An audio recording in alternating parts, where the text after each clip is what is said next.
There's nationalism that's bringing freedom to oppressed people all over the world. The Africans didn't get it by sitting in.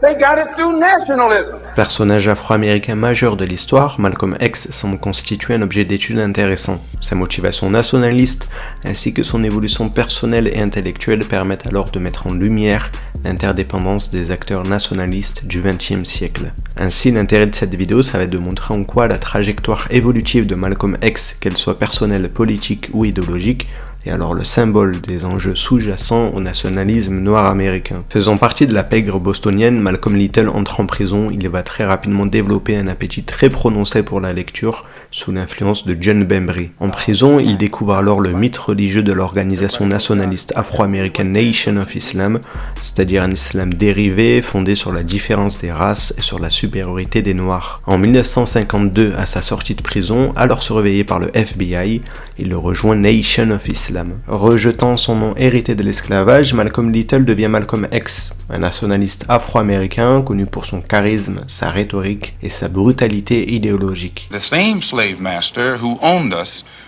put his last name on us to denote that we were his property. Il semble ici que l'idéologie de Nation of Islam fut totalement adéquate dans le destin d'un homme qui, plongé dans la délinquance et dans un environnement primaire compliqué, cherchait à se trouver. Car au-delà de l'esclavage et de la ségrégation aux États-Unis, la rhétorique raciste et violente de Nation of Islam trouve un écho indéniable dans le propre vécu de Malcolm X, puisque celui-ci connaîtra un fort traumatisme dans son enfance en raison de la violence du Ku Klux Klan envers sa famille. Par ailleurs, la figure d'Elijah Muhammad, chef de Nation of Islam, considéré alors comme un père spirituel et un guide pour toute une communauté, se fonde alors sur une domination traditionnelle weberienne. Dans le cadre de la relation avec Malcolm X, l'autorité d'Elijah Muhammad est synonyme d'ordre, de stabilité, de spiritualité. Ça lui permet en outre de trouver un sens à sa vie. Grâce à une émission sur Nation of Islam, Malcolm X devient à partir de 1959 un membre prééminent de l'organisation, connu nationalement pour sa haine viscérale des Blancs et sa façon dont il valorise l'identité noire, essence même du nationalisme afro-américain. Who taught you to hate the color of your skin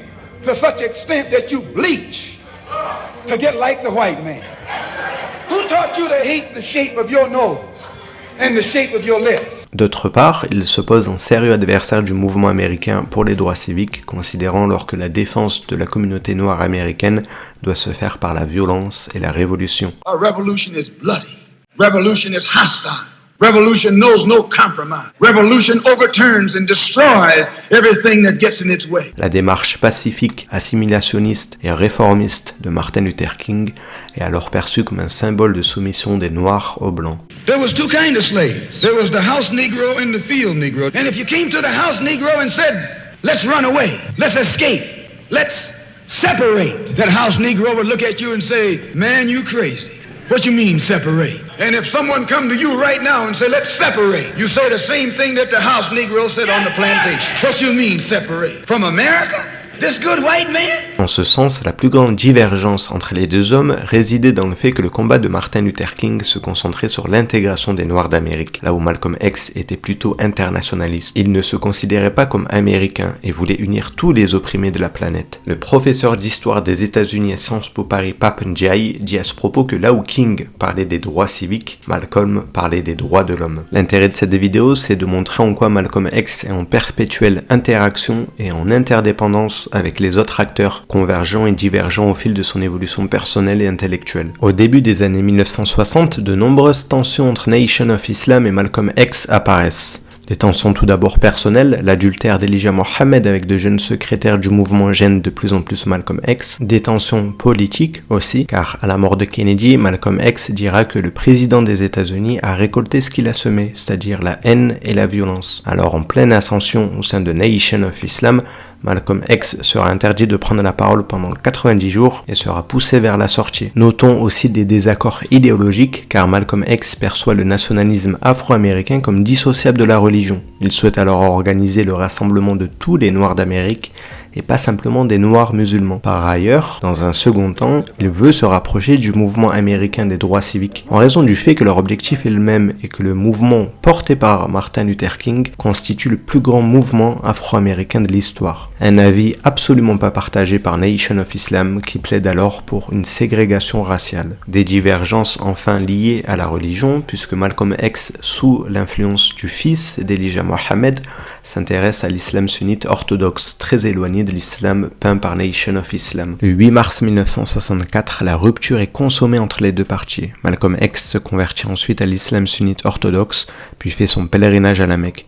Une étape essentielle dans son cheminement spirituel et personnel, car il en profite pour déconstruire ses préjugés et sa haine viscérale des Blancs. Inspiré alors par ses voyages en Afrique, Malcolm X crée l'Organisation pour l'unité afro-américaine qui a pour objectif de rassembler les Noirs américains sans aucune distinction religieuse ou politique. Malcolm X s'inscrit alors en rupture et en continuité avec le nationalisme noir américain d'antan, en rupture avec l'extrémisme de Nation of Islam puisqu'il délaisse la haine envers les Blancs et justifie la violence seulement en tant que moyen de légitime défense, et en continuité car il souligne toujours autant l'importance pour la communauté noire américaine d'être libre, indépendante et de s'autogouverner.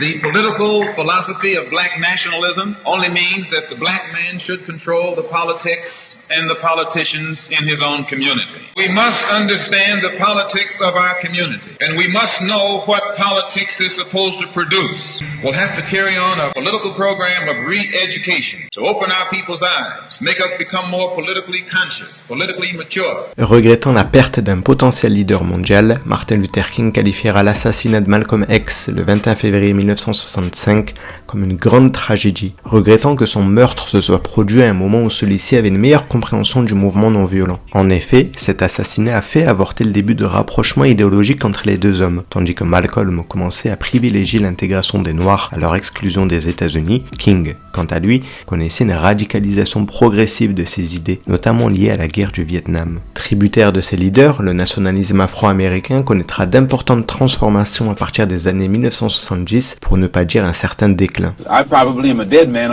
Les fortes divergences entre Nation of Islam et Malcolm X, aboutissant au meurtre de ce dernier, permettent de mettre en lumière les intérêts individuels des acteurs nationalistes. D'autre part, à l'image de la relation entre Martin Luther King et Malcolm X, la constante interaction et interdépendance dans lesquelles s'inscrivent les acteurs afro-américains sont l'une des raisons principales de l'ébullition militante noire américaine de la moitié du XXe siècle. You got field Negroes in America today.